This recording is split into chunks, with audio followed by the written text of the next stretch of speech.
Sadyang nakabibighani ang mahika at kapabilidad na hatid ng artificial intelligence na kung tutusi para sa entertainment purposes lamang sana. Pero sa panahon ngayon, nagagamit na rin ito sa krimen. Sa pamamagitan po ng isang application, ipakikita namin sa inyo na sa loob lamang ng 2 segundo, ang aking muka kaya na pong dalin sa katawan ng isang sumasayaw na piloto. Ito po yung binabanggit ko sa inyo. Kung inyo makikita sa screen, isang piloto na hindi naman ako ang inyong mapapanood.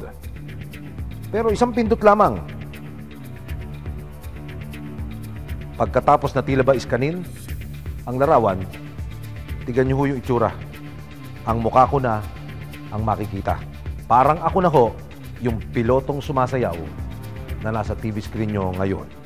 Ito mismo ang naranasan ni Faith nang nakawin daw ang kanyang identity gamit ang Artificial Intelligence o AI.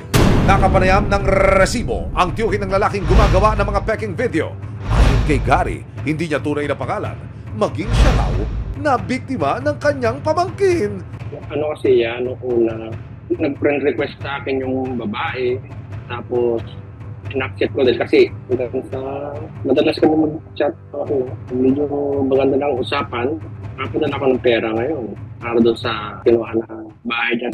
Humigit kumulang na kalahating milyon na raw ang naipadala niya sa kanyang lover na kanyang pamangkin pala. Yung mga hinita sa bahay, tapos na-hospital yung nanay, namatayan.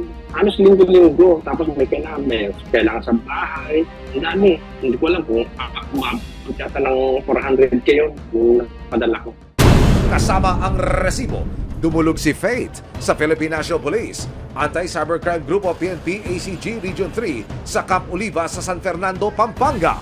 At dito, formal na siyang nagsampa ng kasong identity theft laban kay Paul sa nais na matulungan si Faith. Sumama si Kim at 2 pang testigo sa pang-scam di umano ni Paul online gamit ang pagkakakilanlan ni Faith. Ang ginagawa po namin, syempre i-assist po muna namin yung concern niya.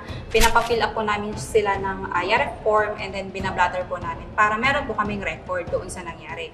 Bukod sa AI masking na gumagamit ng artificial intelligence para kunin ang isang bahagi ng tunay na larawan para gamitin ito sa panibagong larawan o video, may iba pa raw na pamemekeng ginagawa si Paul. Gumawa siya ng fake identities or fake IDs para magamit po sa panlililang niya. Gumamit siya ng fake ID para po makakuha ng pera. Sa pangsasaliksik ng resibo, napag-alaman namin na naninirahan si Paul sa Zambales.